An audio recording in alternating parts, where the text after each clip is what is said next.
दोस्तों बहादुरगंज प्रखंड से बड़ी खबर सामने आ रही है। झींगाकट्टा के तमीज डीलर को किसी अज्ञात द्वारा अगवा कर लिया गया है। घटना पलासमनी के पास हुआ है, जहां डीलर तमीज की मोटरसाइकिल को गिरी हुई अवस्था में पाया गया है। सोशल मीडिया के अनुसार लोगों का कहना है कि गाड़ी डीलर तमीज की है और उसे कोई अज्ञात गुंडों द्वारा अपहरण कर लिया गया है। मौके पर बहादुरगंज पुलिस घटनास्थल पर पहुंची और मामले की खोजबीन शुरू कर दी है। अभी तक मामले का सही मुद्दा पता नहीं चल पाया है कि क्यों डीलर तमीज को अगवा किया गया। क्या सच में डीलर तमीज का अपहरण हुआ या नहीं, ये अभी तक पुलिस प्रशासन या परिजनों की तरफ से बात नहीं कही गई है। सोशल मीडिया के माध्यम से यह बातें पता चल रही हैं कि झींगाकट्टा के डीलर तमीज की पलासमनी के पास से अपहरण कर लिया गया है। आखिर डीलर तमीज का अपहरण हुआ है तो किस कारण हुआ है? क्या डीलर का किसी से कोई आपसी रंजिश था, इसी कारण यह हुआ है, या डीलर के साथ कोई अन्य मामला है? इसका अभी तक कोई खुलासा नहीं हो पाया है। दोस्तों, आप सभी को इस खबर की पल पल अपडेट देता रहूंगा। मासूम रजा एमआईएम की युवा प्रदेश सचिव हैं।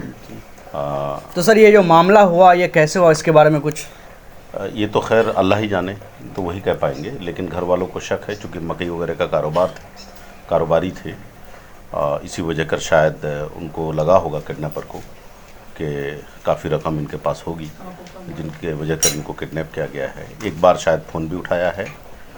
इन लोगों से पता चला कि कोई दूसरा बोल रहा था बंदा उसमें, उनका कहना था कि सुरक्षित हैं और वो मेरे पास हैं, कल के बाद 12 बजे के बाद बताएंगे हमने क्यों किडनैप किया है। तो इस तरह का मामला, जैसा अभी बेटा भतीजा वगैरह मैं यहाँ इनके घर पर आया हुआ हूँ, साहब भाई उनके भाई हैं। पर्सनली तो बहुत सारी बातें हुई, ऑन मीडिया बताने को अभी लोग खौफ खा रहे हैं, चूँकि एक साहब जो ऑलरेडी उनके कब्ज़े में हैं, डर रहे हैं, खौफ खा रहे हैं कहीं मेरे भाई के साथ कोई हादसा ना हो जाए। बहुत सारी बातें बताने को मना भी कर रहे हैं कि नहीं, हम लोगों को नहीं बोलना है, किसी भी तरह से हमको अपना भाई वापस चाहिए। सर, फिरौती के लिए कोई मांग किया है क्या? अभी तक नहीं किया है, जैसा पता चला। बहुत ही दुख और इसकी बात है, बहुत दिनों के बाद ये हादसा हमारे इलाके में सुनने को मिल रहा है। मेरे ख्याल से पिछले 20 सालों में ये पहला मामला है किडनैपिंग का।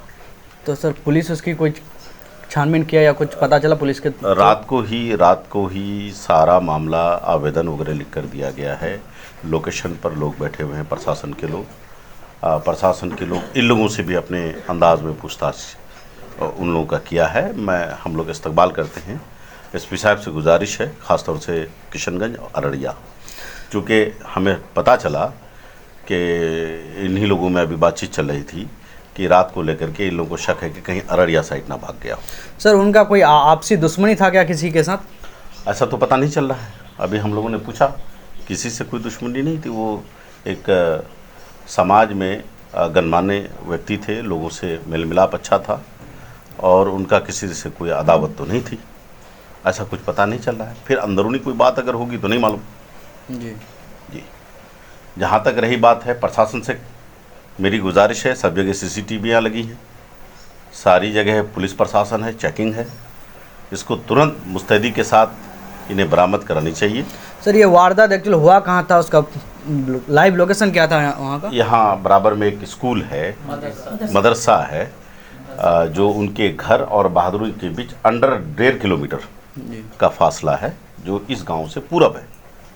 वहीं पर उनको किडनैप किया गया था। अच्छा सर, जब वो रात में आ रहे थे तो उसके साथ कोई और था या वो अकेले थे? नहीं, वो सिंगल थे। बल्कि मोटरसाइकिल से नंबर से सर्च करके लोगों ने पता लगाया कि ये तमीज डीलर साहब का बेटा जो अख्तर हैं, ये उनकी गाड़ी है जी। चूँकि पिता तमीज़ था, अख्तर पिता तमीज़, तो उस हिसाब से इन लोगों को पता चला। रात ही को प्रशासन को खबर भी दी गई है, आए भी थे, उन्हें आवेदन भी दिया गया है। लेकिन एसपी साहब से हम लोग की गुजारिश है, सख्त इस पर रोल अदा करें। हम लोग यहाँ पर आए हैं, माननीय विधायक जी अख्तुल साहब से भी मेरी बात हुई, साहब भाई से, उनके जो भाई हैं तमीज़ साहब के, उनसे मैंने बात कराई। उन्होंने हर संभव कहा, मुझसे कहा कि लिख करके पूरा लोकेशन मुझे भेजिए। मैं यहाँ पटना में भी बात कर रहा हूँ, एसपी साहब से भी बात कर रहा हूँ, हम लोग भी बात करेंगे। तो एक प्रशासन और ख़ास तौर से घर वालों से मेरी गुजारिश है कि कोई इल्म हो, कोई जानकारी हो तो अपने अंडर में नहीं रखें, बल्कि प्रशासन को लेकर चले, गणमान्य लोगों को लेकर चलें, उन तक ये जानकारी पहुंचा दें। सर, हमारे इलाके में ऐसा मामला एक पहली बार दिखा गया है, तो इसके बारे में आपका क्या राय कि क्या होना चाहिए? देखिए, क्राइम एक बात सच है कि 15-20 साल में ये पहला घटना है इस तरह का, और दूसरे टाइप का क्राइम हो रहा था इलाके में। लेकिन इस टाइप का क्राइम नहीं हो पा रहा था। ख़ास तौर से मैं देख रहा हूँ कि पिछले कुछ दिनों में तो बिल्कुल ही नहीं हुआ है। प्रशासन बहुत मुस्तैदी से इस पर काम कर रही थी, लेकिन अगर हो सकता है इनके पीछे कोई मंशा हो, चूँकि इनका मकई का कारोबारी थे, ये कारोबार था इनका, यहाँ से ना जाने कहाँ का पूर्णिया या और जगहों पर जा कर के वो अपना मकई को बेचते थे। कहाँ का आदमी लगा है नहीं मालूम। मैं समझता हूँ कि घर की भेदी लंका ढाए, हो सकता है अगल बगल का भी कोई दुश्मन हो। ये तो प्रशासन जब तक खुलासा नहीं करेगी तब तक इसका पता नहीं चलेगा। ये पुलिस को खुलासा करना पड़ेगा, करेगी, तभी कोई मामला बनेगा। जी जी, बहुत बहुत धन्यवाद सर आपका। आपका क्या राय है, क्या होना चाहिए, एक प्रशासन के द्वारा क्या होना चाहिए? बहुत खबर है, ये अच्छा मामला नहीं है। ये होना इलाके में इस तरह की बात होना अच्छा नहीं है। प्रशासन से हमारी यही गुजारिश है कि वो इस पर खूब छानबीन करे। नया मामला है, इस इलाके में अभी पिनपा है, इसको अभी दबाया जाए, इस वक्त इसको दबाया जाए।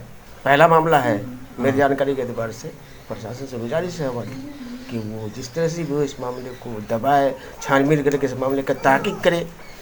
है कौन लोग ये लोग, अभी इस वक्त है दबाने का। मामला कल रात को हुआ है, तो अभी तक उसका कुछ जानकारी मिला है कि कोई पता चला? अभी तक कोई जानकारी नहीं मिला, कुछ नहीं। वो मोबाइल के जरिए कुछ रात को पता चला था, अभी मोबाइल स्विच ऑफ था उनका। रात को मोबाइल के द्वारा किससे बात हुई थी आप लोगों में? उनके साथ जो आदमी किडनैप करने वाले से बात हुई थी। अच्छा, थोड़ी देर उनके घर वालों से बात हुई है। हाँ, सिर्फ उसका बेटा से बात करेंगे ऐसे बोला। वो जो किडनैप किए थे वो किडनैपर बात किए थे? हाँ, बेटा से बात करेंगे। देखिए ये लोग फ़ोन लगातार लगा रहा था जी, सिर्फ बोला फ़ोन उठाया, बहुत बार लगाने के बाद उसका बेटा से बात करेंगे। उनके बेटा से शायद उनकी बात हुई है। नहीं, बात करेंगे, उसका बेटा से बात करेंगे, कल करेंगे। अच्छा, उन्होंने कहा, किडनैपर ने कहा कि उनके बेटा से बात करेंगे और कल करेंगे। अच्छा, मतलब आज का टाइम दिया बात करने का। अभी तक कॉल आया है उसका? और अभी नहीं आया। नहीं है, कॉल करेंगे, कल करेंगे ऐसे ही बोला था। अभी तक कॉल नहीं आया। अभी तक कॉल नहीं आया। अच्छा ठीक है, बहुत बहुत शुक्रिया सर।